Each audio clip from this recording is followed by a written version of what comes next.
Good morning friend, પૈસાચી કલ્પના lecture સિરીઝની અંદર આપનું હાર્દિક સ્વાગત છે.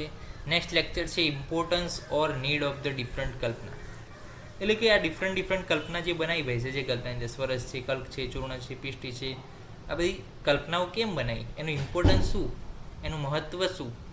તો કીધું છે કે સાતત્યાત સ્વાદુ અભાવાત વા પથ્યમ દ્વેષત્વમ આગતમ કલ્પના વિધિભિસ્તિસ્તે પ્રિયત્વમ ગમયેત પુનઃ. એટલે કે સાતત્યાત એટલે કે regular use of the same medicine જે છે એના કારણે શું થાય, એનું સાતત્યપણું થઈ જાય.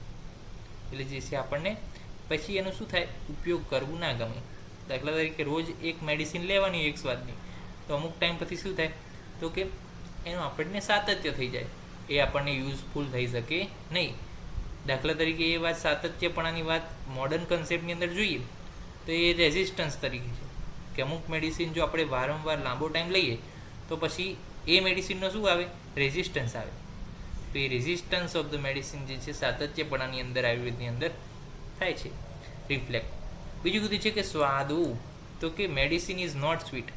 એ સ્વીટ ના હોય એટલે એને સ્વીટ બનાવવા માટે જુદી જુદી શું કરવી પડે, કલ્પના બનાવવી પડે. અભાવાત વા સ્વાદુનો શું હોય, અભાવ. બે વર્ડ ભેગા છે કે સ્વાદુ અભાવાત એમ. એટલે કે મેડિસિન જે છે સ્વાદુ ના હોય, મધુર ના હોય, સ્વીટ ના હોય, એટલે એને સ્વીટ બનાવવા માટે પછી જુદી જુદી કલ્પનાઓ કરવી પડે. વા પથ્યમ દ્વેષતમ આગતમ, એટલે કે જે છે શું હોય, bitter taste or non palatable taste of the medicine. એટલે જે છે પથ્યમ દ્વેષતમ એટલે કે ગળવી ગમતી ના હોય, આપણને ગળવી ગમતી ના હોય, કે બીટર ટેસ્ટ હોય એનો. એના કારણે શું થાય છે, તો કલ્પના વિધિભિસ્તે, એના કારણે શું કરવું પડે, કલ્પના બનાવવી પડે જુદા જુદા પ્રકારની, કે જેના કારણે પ્રિયત્વમ ગમયેત પુનઃ, ફરીથી મેડિસિન એને શું થાય, પ્રિયત્વમ એટલે કે એને ગળવી ગમે, મેડિસિન લેવી એને ગમે. એના માટે જે છે ભૈષજ કલ્પનાનું નિર્માણ કરવામાં આવ્યું છે કે સાતત્ય પણ હોય મેડિસિનનું, કે રેગ્યુલર લેવાની હોય, સ્વાદુ અભાવાત હોય એટલે કે મેડિસિનનો ટેસ્ટ જે છે ખરાબ હોય, પથ્યમ દ્વેષતમ આગતમ એટલે કે બીટર ટેસ્ટની નોન પેલેટેબલ ટાઈપની મેડિસિન હોય, એના કારણે ગળવી ગમતી ના હોય.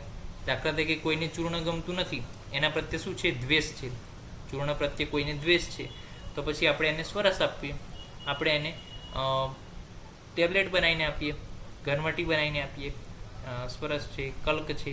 તો આ જે છે અલગ અલગ કલ્પનાઓ કેમ બનાવવામાં આવી, તો કે જો કોઈને એક સરખું ના આવે તો બીજું સરખાઈ ના આવે તો ત્રીજું. તો મેડિસિનલ એક જ રહી વેલ્યુ, પરંતુ એના જે છે કલ્પનાઓ અલગ અલગ હોય તો આપણને પેશન્ટ સાથે ડીલ કરવામાં શું રહે, સરળતા રહે. દાખલા તરીકે એફસીએમના ઇન્જેક્શન પણ આવે, એફસીએમની પાછી અમુક થોડા કન્ટેન્ટ ઓછા હોય તો એમાં બોટલ પણ આવે સિરપમાં, મેડિસિન પણ આવે. એવી જ રીતે આયર્ન એન્ડ ફોલિક એસિડની સિરપ પણ આવે, આયર્ન એન્ડ ફોલિક એસિડની ટેબ્લેટ પણ આવે. પછી કેલ્શિયમની વાત કરો તો કેલ્શિયમ વિટામિન D3નો ટેબ્લેટ પણ આવે, એનો પાવડર પણ આવે, એના જે છે સિરપ બોટલની અંદર પણ આવે છે બાળકોની અંદર વિટામિન D3 અને કેલ્શિયમની. તો ફાર્મા કંપની, ફાર્મા ઇન્ડસ્ટ્રી જે છે આ વાતને સમજી ગઈ છે ભૈષજ કલ્પનાની, કે સાતત્ય સ્વાદુ અભાવ અથવા પથ્યમ દ્વેષતમ આગતમ, તો કે કલ્પના વિધિભિસ્તે પ્રિયત્વમ ગમયેત પુનઃ, કે લોકોને મેડિસિન ગળવી ગમે. એના માટે ફાર્માકલ ઇન્ડસ્ટ્રી જે છે, ફાર્માકોપિયા ઇન્ડસ્ટ્રી, એ આ શ્લોકને સમજી ચૂકી છે કે લોકોને મેડિસિન ગમે, એના માટે એમને અલગ અલગ ફોર્મ્યુલેશન બનાવ્યા, કન્ટેન્ટ શું રાખ્યું, સેમ રાખ્યું.